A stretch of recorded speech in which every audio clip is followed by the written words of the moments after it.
예수님께서 예루살렘으로 지금 가고 계십니다. 왜 그렇습니까? 죽으시러 가고 계십니다.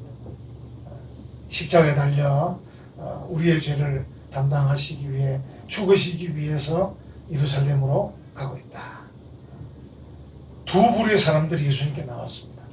2절에 한 부류가 있고 3절에 한 부류가 있습니다. 2절에 보십시오. 큰 무리가 따라가는 이 사람들은 예수님을 좋아하는 사람들이고 또 예수님에게 무엇인가 좀 이렇게 얻고자 하는 마음입니다. 그래서 큰 무리가 따르거늘 예수께서 거기서 어떻게 합니까? 그들의 병을 고치시더라. 이 사람들은 예수님이 병도 고치시고 또 우리에게 천국에 관한 귀한 말씀도 주시고 이렇게 하시는 하나님의 아들이시다 이런 마음이 있기 때문에 예수님께 나왔어요. 그래 나왔어. 따랐어. 그래서 예수님이 그들의 필요를 따라서 아마 귀한 말씀도 주셨을 것이고 또 몸이 아픈 자들은 병도 고쳐 주셨을 것입니다. 그런데 또 한 부류가 있습니다. 또 한 부류의 사람들이 3절에 보십시오. 바리새인들이 예수께 나와 그를 어떻게 합니까? 시험하기도.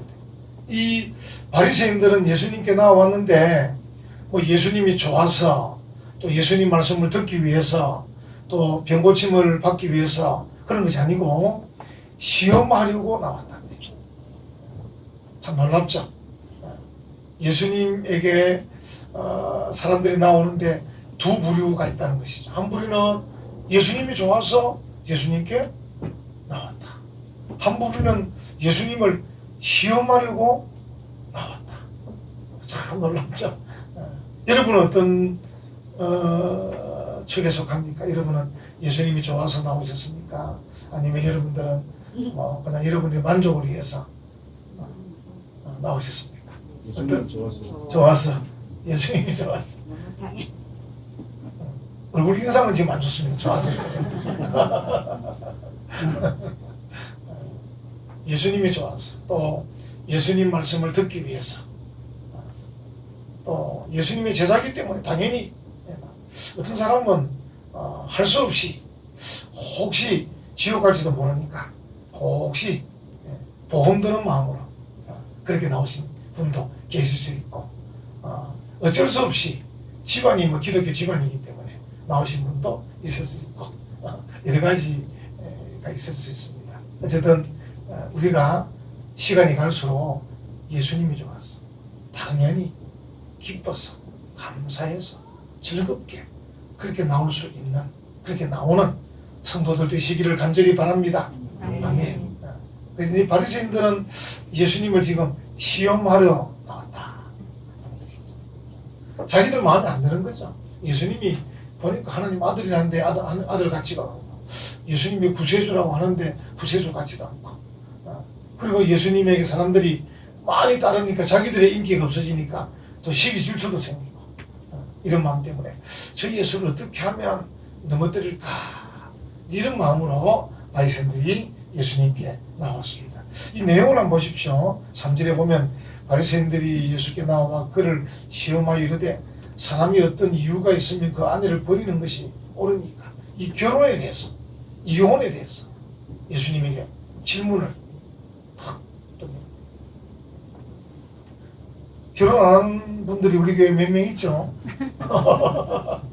결혼하는 분들은 또 앞으로 이제 결혼을 해야 되니까 또 잘 말씀을 들으면 좋겠다 싶기도 하고 그래서 이제 이 바리새인들 질문은 뭐냐면 이 질문은 어떻게 보면 그 구약에서 모세가 예를 들어서 이제 어떤 이유가 있으면 할 수 없으면 이혼해도 좋다. 그리고 이혼하게 되면 이혼 정서를 발급해 주어서 이혼한 사실을 이렇게 좀 정확하게 이렇게 하자. 이렇게 이제 법을 정했다는 겁니다. 이제 그 문제를 가지고 예수님이 지금 한 던져보는 겁니다. 그리고 이제 그 당시 역사적 배경은 뭐냐면 헤롯 안티파스, 여러분 헤롯 왕 아시죠? 헤롯 안티파스가 자기 아내를 버리고 자기 이복 동생 빌립이라는 이복 동생의 부인이 헤로디아인데 헤로디아를 아내로 강제로 취했습니다. 그러니까 이 왕이라는 이 권력을 가지고 자기 아내를 버리고 자기 이복 동생의 아내를 자기 아내로 취했단 말이죠. 이제 그것 때문에 세례 요한이 지적을 했어요. 그 헤롯 안티파스에게 잘못됐습니다. 그렇게 하면 안 됩니다. 그래가지고 할 수 없이 이 왕이 세례 요한을 잡아 가두게 되고, 잡아 가둔 상태인데 이 일에 또 당사자인 헤로디아도 이제 아무래도 헤롯 안티파스와 눈이 맞았겠죠. 헤로디아도 늘 세례 요한이 마음에 걸리는 겁니다. 그래가지고 자기 딸을 춤추게 하고 헤롯의 마음을 즐겁게 해가지고 헤롯이 그 딸에게 야, 네 소원이 뭐냐 하니까 세례 요한이 목입니다. 이래가지고 이제 세례 요한을 죽입니다. 이런 역사적 배경을 갖고 있는 거예요. 그러니까 이 바리새인들이 예수님에게 지금 탁 질문을 던지는데 아주 교묘한 질문이죠. 예수님이 어떻게 답하냐에 따라서 헤롯 안티파스가 또 역시 예수님에게 시비 걸 수도 있고, 만약에 또 예수님이 헤롯 안티파스를 좀 두둔하는 말을 하게 되면 유대인들의 마음이 야, 저 예수는 세례 요한을 다루구나, 별 볼 일 없구나, 이렇게 될 수도 있고, 정말 교묘한 질문을 이제 탁 던지는 거죠. 근데 예수님이 이렇게 답하나 저렇게 답하나에 따라서 굉장히 난처한 입장에 처하게 되는 그런 경우인 것입니다. 그래서 이 바리새인들이 예수님에게 이유가 있으면 아내를 버려도 됩니까? 이렇게 이제 물어보는 거죠. 이제 4절부터 예수님이 답변을 하셔요. 예수님이 이제 어떻게 보면 그들이 질문할 때 여러분 항상 우리가 좀 급하면 안 되는 것 같아요. 성질이 급하. 우리에게도 보니까 김씨들이 성질이 급하죠. 그래서 이제 좀 성질 급하면 안 되는 것 같아요. 그래서 이제 예수님이 참 이 지혜로우신 분인 게 탁 답을 말하는 게 아니고 어떻게 합니까? 창세기부터 올라가는 것입니다. 그러니까 여러분들도 항상 어떤 문제가 생기면 어떻게 하자고요? 창세기부터. 그러면 무슨 말입니까? 성경적으로 성경에 뭐라고 되어 있는가 이렇게 이제 찾아 올라가는 것이죠. 예수님이 만약에 이 바리새인들 질문에 그럼 안 되지 뭐 이렇게 하면 헤롯 안티파스가 막 또 잡으러 올 거고, 그거 무장했나 뭐 그 사진으로 된 걸 이러면 또 유대인들이 예수님에게 우 하고 또 야유를 받을 거고. 그러니까 답을 탁 바로 하지 말고 예수님은 창세기로 탁. 창세기. 사절에 한번 보십시오. 예수께서 대답하여 이르시되 사람을 지으시니까 본래 그들을 남자와 여자로 지으시고, 여기 뭡니까? 창세기 이야기입니다. 본래라는 말이 그 말이 본래. 창세기에 맞습니다. 그래서 항상 우리가 항상 어떤 일을 만나고 어려운 일, 복잡한 일, 곤란한 일을 만날 때마다 성경 말씀에 어떻게 되어 있습니까?를 찾아봅시다. 이러면서 이제 좀 이 숨을 가다듬는 거죠. 바로 답을 하게 되면 이게 옳은 답이라 하더라도 싫어하는 사람도 있고 미워하는 사람도 있고, 그러니까 우리가 지혜가 필요한데 그 지혜가 뭐냐? 천천히 여유 있게 성경에서부터 창세기로 올라가서 그렇게 하는 것이죠. 그래서 이제 이 4절의 말씀은 창세기의 말씀입니다. 그래서 이제 다시 말하면 사람을 지으신 이 창조주 크리에이터, 사람을 지으신 이 하나님, 우리가 창세기에 하나님이 그죠? 태초에 하나님 천지를 창조하시니라, 그리고 사람도 만드시니라 이렇게 나왔잖아요. 그러니까 사람을 지으신 이 창조주 하나님이 본래 그들을 남자와 여자로 지으시고 이렇게 만든 거예요. 그러니까 남자와 여자가 결혼하는 것은 이게 굉장히 하나님의 권위 아래에 있는 것이죠. 만약 하나님께서 결혼이라는 문제가 필요 없는 것 때문에 다 남자로 지으시든지 다 여자로 지으시든지 이렇게 하셨을 건데, 그 창조주께서 남자와 여자로 지으셨다는 것은 남자와 여자가 만나서 결혼하도록 하라는 거죠. 이렇게 사이좋게 알콩달콩 살아라, 그런 뜻이라는 거죠. 그러니까 결혼의 그 권위는 하나님이라는 것이죠. 하나님. 그래서 이제 5절에 한번 보십시오. 말씀하시기를 그러므로 사람이 그 부모를 떠나서, 이 말은 이제 막 생략을 하는 말이지만 나이가 들어서 결혼 정년기에 들어가지고 부모를 떠나서 아내에게 합하여 그 둘이 한 몸이 될지니라. 이렇게 본질적으로 결혼이 뭐냐? 한 몸이다, 한 몸. 이 말입니다. 결혼이라는 것은 그 권위는 창세기에서부터 하나님에게서 시작이 되는 것이고, 본질은 두 사람이 만나서 한 몸이 되는 것이고, 결혼의 권위, 결혼의 본질 이런 이제 이야기를 하시는 거죠. 그리고 6절에 한번 보십시오. 예수님께서 그런 적 이제 둘이 아니요 한 몸이니 이렇게 한 몸이니 그러므로 하나님이 짝지어 주신 것을 사람이 나누지 못할지니라.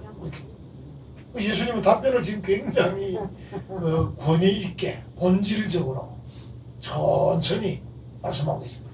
그러니까 아마 헤로드 안티파스라든지 헤로디아라든지 또는 예수님에게 지금 질문을 한 이 바리새인이라든지 누구도 감히 입을 댈 수 없다. 왜냐하면 답을 하는데 그냥 그 유대인들에게 답을 하는 게 아니고 창세기, 하나님, 원리, 권위, 본질 이렇게 내려오니까 이걸 모르는 거죠. 간혹 이제 우리 가운데서도 이 결혼과 이혼의 문제에서 자유롭지 못할 수도 있습니다. 근데 그건 이제 우리가 뒤에 가면 예수님께서도 말씀하십니다. 어떤 이유가 있을 때는 또 이렇게 어쨌든 그러나 거슬러 올라가서 시작에서부터 권위에서부터 본질에서부터 그 문제는 이렇다는 거죠. 그 문제는 어쨌든 하나님께서 만드신 것이고 한 몸이 되는 그 본질이고 그래서 사람들이 함부로 나누지는 못한 것이다. 그렇게 말해요. 그래서 이 결혼과 이혼이라는 것은 함부로 해서는 안 되는 거다. 이렇게 이제 예수님께서 말씀을 하고 있는 것이죠. 그리고 우리가 이 4, 5, 6절은 그냥 기본적인 내용입니다. 그래서 우리가 이것은 절대 규범이죠. 절대 규범. 하나님이 만드시고 남자와 여자가 하나가 되고 한 몸이 되는 좀 신비로운 거죠. 결혼에는 신비로운 것입니다. 그 말씀하시고. 그런데 이제 7절에 한번 보십시오. 7절에 예외를 이야기해요. 예외. 여짜오되 유대인들이 한 번 더 이제 4, 5, 6절은 감히 어떻게 말 못하니까 이 권위와 본질의 문제는 어떻게 못하는 문제니까 여짜오되 그러면 어찌하여 모세는 이렇게 나옵니다. 모세는 신명기 이제 24장에 나오는 그 율법입니다. 모세는 이혼 정서를 주어서 버리라 명하였나이다. 그러니까 여자를 버릴 때 이혼 정서를 주어서 버리라 이렇게 말합니다. 이거는 이제 그 말만 생각하면 야 그럼 여자는 무조건 결혼했다가 남자가 뭐 필요하면 또 탁 버리면 되는 거구나 이렇게 되는 것이. 이게 이제 그 당시 유대인들의 통념적 생각이에요. 남자 위주로 뭐 결혼했다가 싫으면 또 이혼 정서 주소 이혼했다가 이렇게 한다는 거예요. 근데 모세가 신명기 24장에 그 법을 정할 때는 할 수 없어서 정한 겁니다. 그러니까 이혼을 장려하는 게 아니고 할 수 없어. 하도 남자들이 나쁜 짓을 하고 하도 물러나게 하니까 그러면 최소한이라도 이혼 정서라도 써주라는 거죠. 이유가 뭡니까? 그래야 이혼 정서를 받은 여자가 재혼할 수 있기 때문에. 그러니까 모세는 그 법을 정할 때 이건 이 법이 좋아 정한 게 아니고 그 당시 사람들의 도덕적 수준이 너무 물러나니까 할 수 없이 보호하기 위해서 정한 겁니다.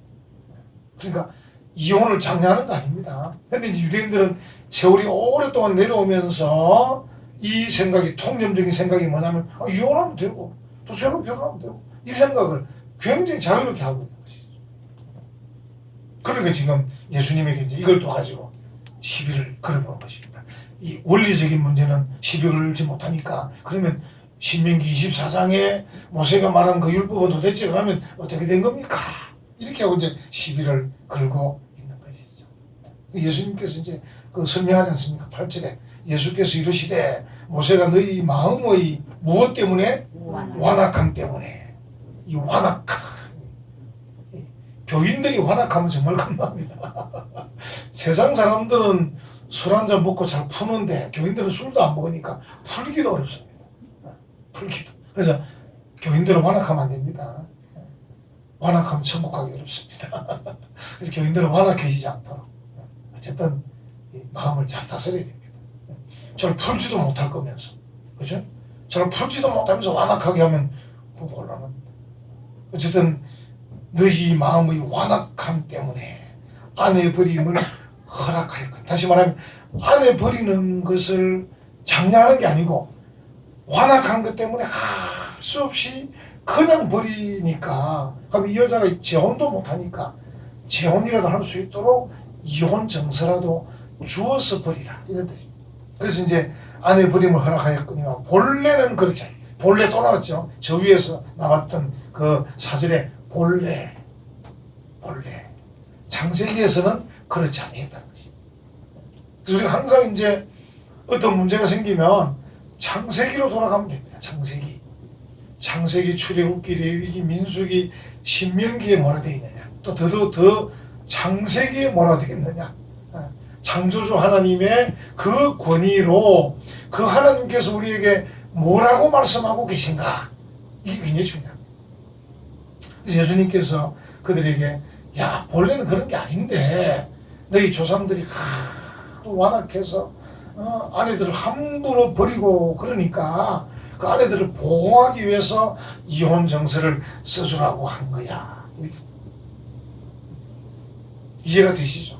그러니까 어떻게 보면 악을 제거하기 위해서, 그러니까 아내를 버리는 이 악한 일을 어떻게 좀 막아보려고 이혼이라는 이 또 악한 법을 허용해 주는 거죠. 그러니까 원래는 이혼하면 안 되는 거거든요. 원래는 이혼하면 안 되는 건데, 그러면 그냥 아무렇게나 버리니까 사람들이 모세가 이 악한 일을 좀 막아보려고 그보다 좀 덜 악한 일로 그러면 최소한 이혼 정서라도 써줘서 합법적으로 해라. 그래서 이 여자가 재혼할 수 있도록 길을 터주라, 이렇게. 이게 그걸 예수님께서 설명을 하고 있는 것이다.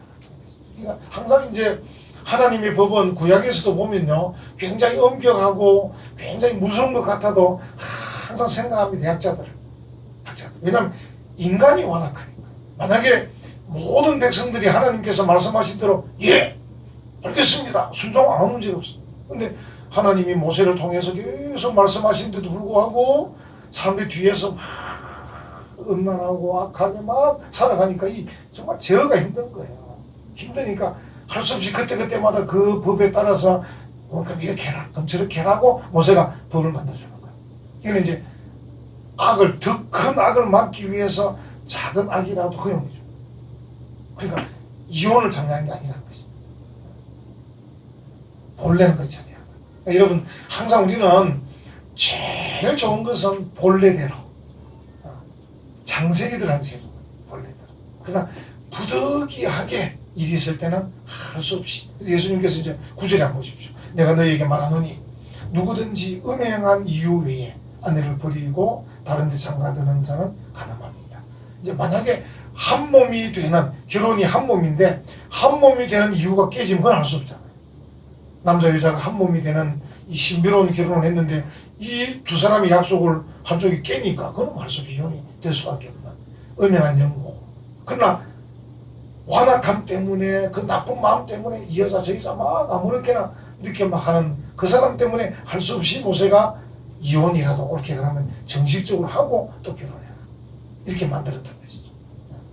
그 예수님은 모세가 한 것은 큰 악을 막기 위해서 작은 악을 얘기한 것이고, 그러나 만약에 우리가 한 몸이지만 이 약속을 깨는 일이 생기면 그때는 할 수 없이 이혼할 수밖에 없지 않느냐, 이렇게. 여러분, 우리는 항상 이제 뭘 생각해야 된다고요? 본래는 어땠는가?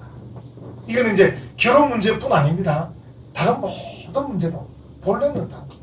이 말은 성경에서는 어떻게 말하고 있나? 이게 중요합니다.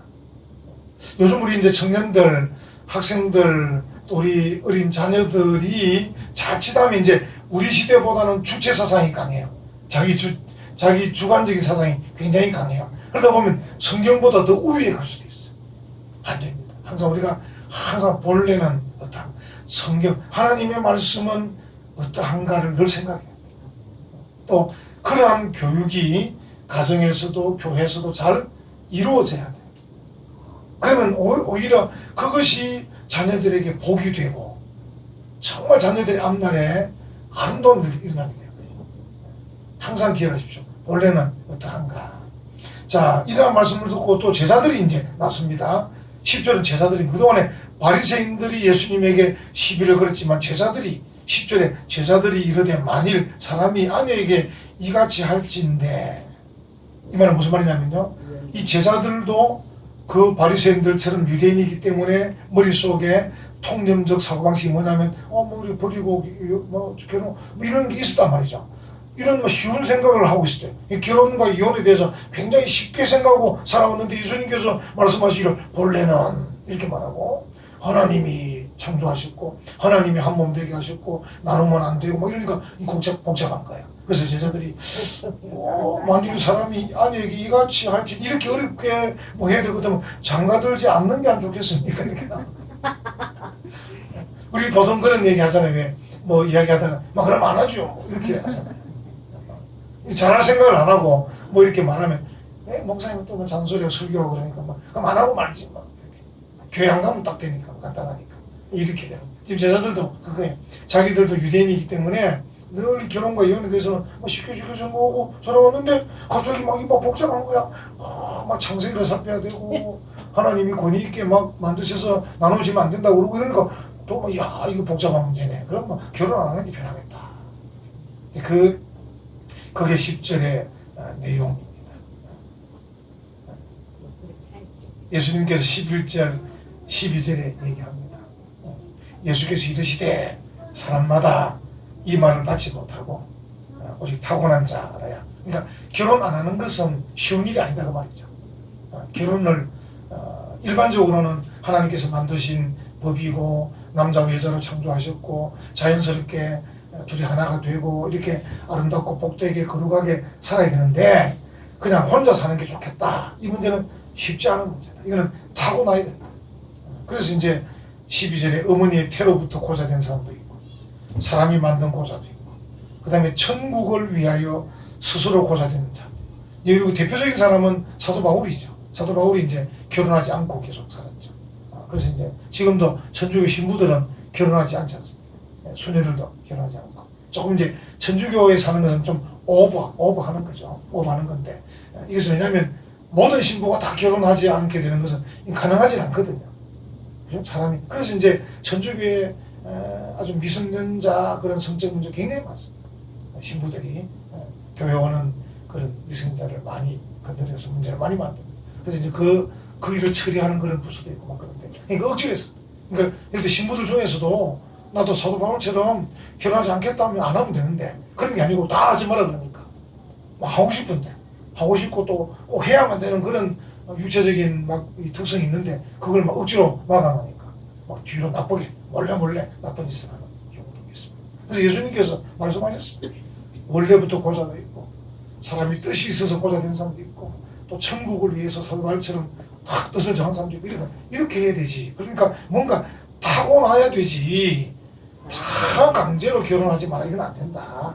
이런 말씀을 하고 있는 거죠. 여러분과 저가 이제 결혼을 하신 분도 있고 안 하신 분도 있는데 이제 결혼을 하고서도 어려운 일을 겪은 분도 있습니다. 그래서 우리가 이제 결혼이 본래는 그렇다는 아시고 결혼하고도 어려운 일을 겪을 때는 항상 이제 우리를 도우시는 주님이 계시니까 이제 그분에게 기도해요. 기도하고 이 환난과 시련을 어떻게 이겨갈 것인가 지혜를 구해서 하나님 주시는 지혜를 가지고 그러니까 남자와 여자를 만드신 분도 하나님이시고 이 남자와 여자를 한 몸 되게 하시는 분도 하나님이시니까 이 한 몸 되는 문제가 비거덕거려서 문제가 생겼을 때도 역시 이 문제를 하나님께 내놓고 하나님 도와주십시오. 어떻게 참 되겠습니까? 이렇게 그리고 이제 우리의 남은 인생도 내가 어떻게 살 것인가 그것은 예수님께서 말씀하신 대로 참 이런저런 뜻이 있든지 목적이 있든지 이유가 있든지 타고났든지 이렇게 하면 또 그렇게 하고 또 그렇지 못하면 정당하고 합법적인 방법으로 또 이렇게 가정을 이룰 수도 있겠고 그렇습니다. 또 우리 이제 이 미혼 청춘 남녀들도 마찬가지입니다. 그냥 뭐 귀찮아서 뭐 이렇게 해서 간단히 생각하지 마시고 기도 많이 하셔가지고 하나님께서 나를 인도하시도록 이 결혼에 관한 부분, 결혼에 대한 법에 대해서는 하나님이 나를 인도하셔서 그 목적에 맞도록 하나님의 영광을 위해서 그죠? 또 아름다운 뜻을 위해서 결혼을 하든지 또는 영광을 위해서 뜻을 위해서 안 하든지 그건 이제 여러분이 하나님과 가장 권위 있으신 하나님과 담판을 지어서 이렇게 저렇게 하시면 좋을 것 같습니다. 여러분, 결혼이라는 거는 정말 아름다운 일이고 거룩한 일이죠. 여러분, 다른 인간관계, 예를 들어서 이제 친구 관계 있죠. 친구. 하나님께서 야, 친구도 하나님이 맺어줬으니까 나누지 못한다. 이런 말씀 있습니까? 없습니까? 없습니다. 그러니까 결혼에 대해서만 하나님께 말씀하셨지, 친구 관계, 뭐 상하 관계, 주종 관계, 이런 건 그냥 자연스럽게 하는. 그래서 하나님이 이렇게 권위 있게 창세기에서 말씀하실 만큼의 결혼은 중요한 것이고 아름다운 것이고 거룩한 것. 그러니까 함부로 하지 않는다는 생각을 하십니다. 함부로 하는 것과 파기하는 것, 함부로 하면 안 된다. 그 생각을 하시면 좋겠고, 우리가 이제 하나만 더 생각한다면, 이제 이 사람의 남녀의 문제인데, 이걸 결국 예수님 어떻게 끌고 가시냐면요, 나중에 보면 어떻게 끌고 가시냐면 교회와 그리스도, 남자와 여자라는 이 도식을 예수님은 예수 그리스도가 신랑이고 교회가 신부라는 것입니다. 이게 굉장히 신비한 거잖아요. 남자와 여자와 결혼한 것도 신비한 건데, 이것도 신비한 일인데, 예수 그리스도가 우리 교회의 머리이시고 우리가 그의 몸이며 그의 신부입니다. 그러니까 우리가 교회를 다니고 교회 구성원으로 살아가는 것도 굉장히 신비한 일입니다. 이 근원도, 이 시작도 예수님하고 맺어진 성경에. 그러니까 원래 결혼은 창세기에 시작됐지만 교회의 시작은 신약에서 시작된 거거든요. 그래서 교회라는 것은 예수 그리스도와 이 교회의 관계는 꼭 신랑과 신부의 관계처럼 거룩한 관계입니다.